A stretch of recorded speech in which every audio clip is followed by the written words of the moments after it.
mechanic. Today we are going to look at percents, ratios, proportions. We're just looking all under the hood to see what is going on with math today. So come on in and check out our card together as we look at ratios and percents. Hey everybody, this is Bobby from the Car Garage again. Thank you so much for checking us out today. Today, obviously, we're going to be talking about ratios, as you can see. This is our lesson 8 of our ratio playlist.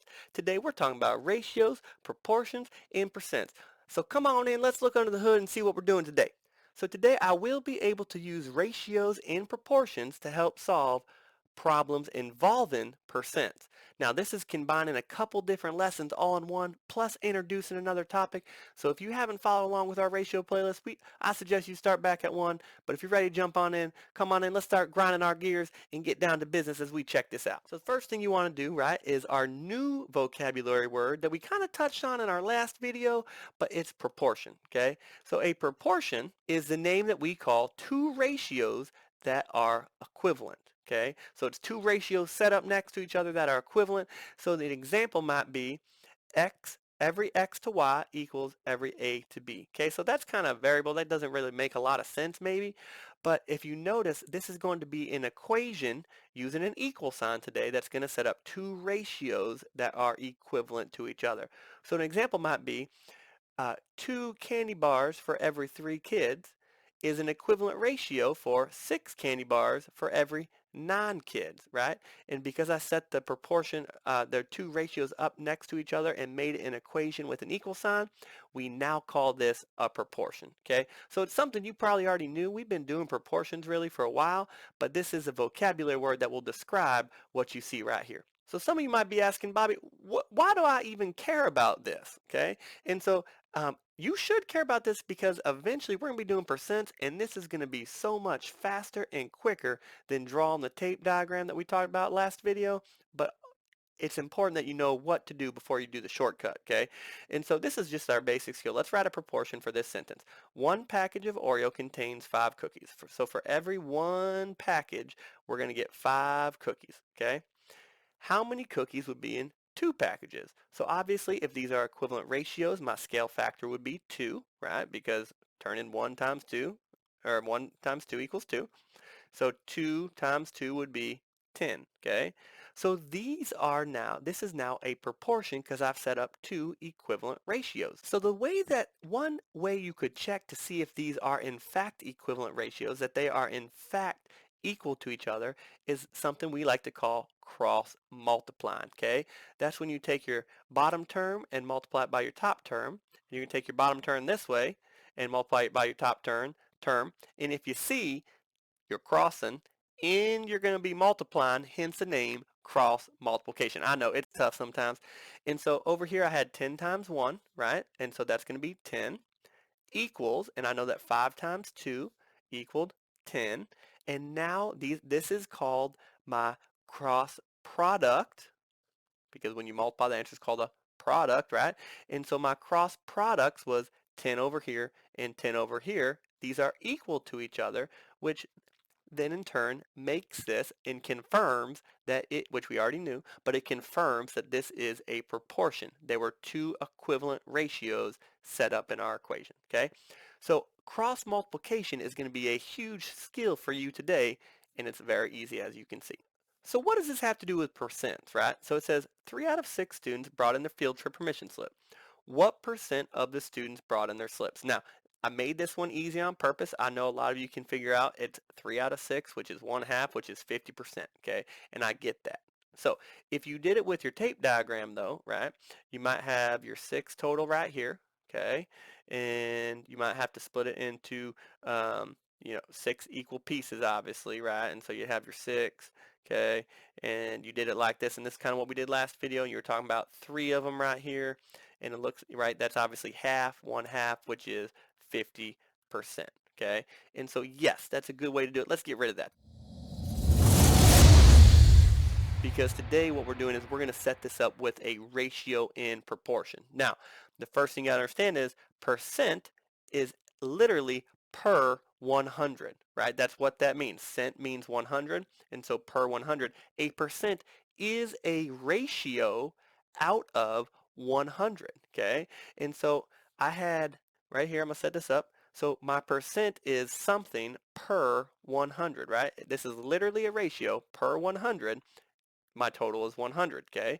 And so I know that I had 3 out of 6 students total. So I have my part 3 over 6 students total. And I'm looking for what percent is that? What part out of 100? Which again, literally is what percent means. So to solve this, what I'm going to do, because I can't really multiply anything times 6 to get 100. I mean, I can, but it'd be a decimal fraction, whatever, right?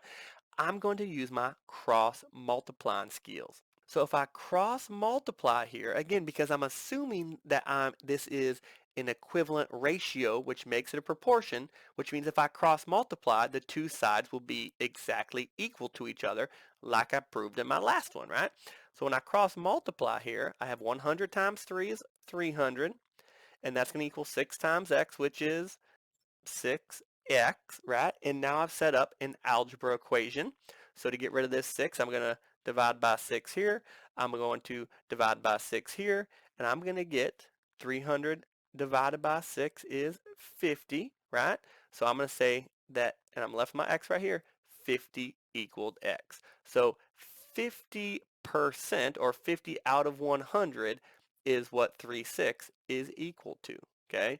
So that is how we can use our proportion and ratio knowledge and now our new skill of cross multiplying to easily do percents instead of drawing the tape diagram.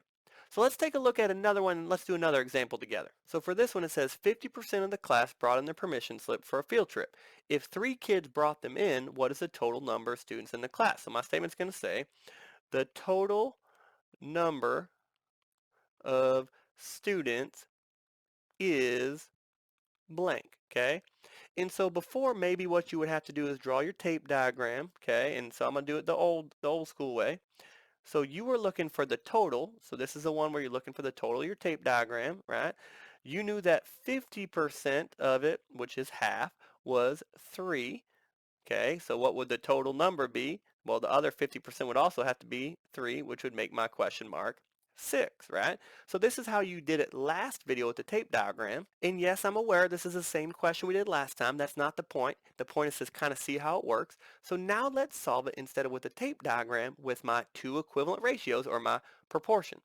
So I know that I already know my percent ratio because it said 50%, so that's going to be 50 out of 100, okay, is going to equal, and I know, so I should have identified here, okay, I know that 3 kids brought them in, so that's my part, and I'm looking for my total number of students. So now I'm looking for x over here. I'm going to use my handy dandy skill of cross multiplication, okay? Because again, these are equivalent ratios, which means when I cross multiply, both sides should be equal to each other. That's what you can assume. And so 100 times 3 was 300, okay? And that's going to equal 50x, because x times 50 is going to be 50 groups of x, okay? I'm looking for x. So to get rid of my 50, I need to divide to do my inverse operation of multiplication, which means whatever I do to this side, I have to do my other side. And when I divide 300 divided by 50, I get 6. So now I know my total had to be 6, which is the answer to my question. So again, you did it with the tape diagram. Now you can do it with the proportion. Some of you might be thinking, well, Bobbitt, this one was faster with the tape diagram. I don't disagree. So sometimes you use the tape diagram. But let's look at one that might be faster with a proportion. So Finn earns $200 per week and spends 15% of his earnings on smoothies for his teachers. Thank you, Finn. You know I love smoothies. Tropical smoothie, give me a gift card. How much does Finn spend on smoothies every week? So my statement's going to say, Finn spends blank dollar bills, y'all, on smoothies every week. Okay? And so I know that this is a percent right here. So it said 15%, which means I already know my percent ratio, right? That's going to be 15 out of 100. And now I know this is $200 for every week. Now that's going to be my total because it says he gets 200 and then he spends some of it. So I'm looking for, okay, what part out of 200 does he spend that's equal to 15%? So now we're going to cross multiply here, okay, because again, these are equivalent ratios, so we can solve the proportion by cross multiplying. 100 times x is 100 groups of x equals, and this is going to be 3,000. Okay, 200 times 15 was 3,000. When I divide to get rid of my 100 over here, okay, whatever you do to one side, you have to do to the other side. And I know that x is going to equal 30. So if he had $200 a week and he spent 15% of that, that would make my ratio 30 out of 200. I just use my cross multiplication to help me solve for my missing part of my two ratios that are equivalent to each other, called a proportion. Sometimes in the garage though, we get a challenge, right? And you've seen this car before. This car was a challenge. It's almost up and running now. But sometimes you get a math challenge, right? And so let's take a look at this. I see two different percents right here. So it says if 45% of a number, which is going to be n, so my variable's n, is 225, what is 74% of n?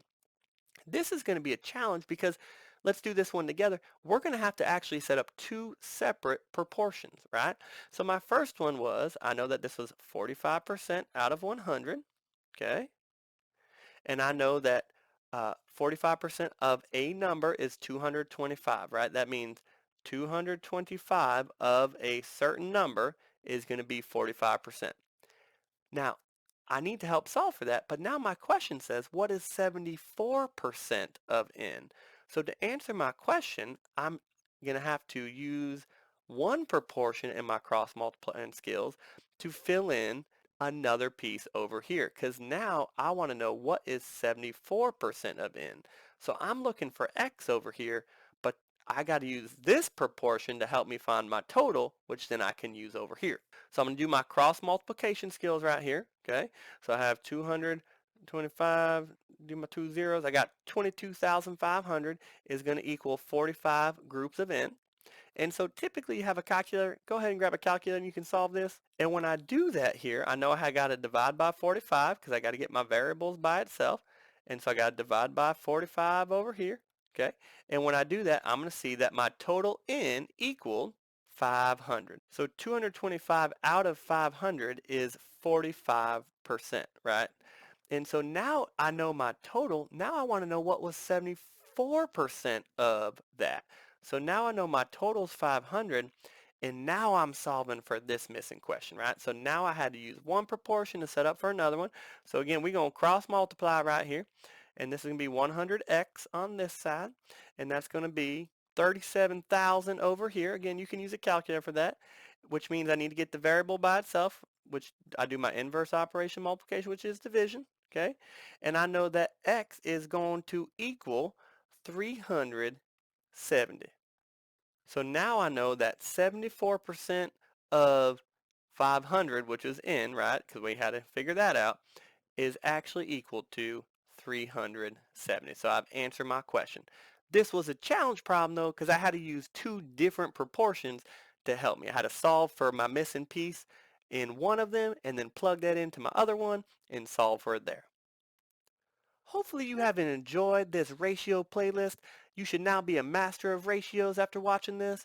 Please check out our other songs, including our ratio song at InstructaBeats Official. You can follow us on Instagram at InstructaBeats. Bobby has really appreciated you coming into his garage to learn about ratios with him. Thank you so much. InstructaBeats out.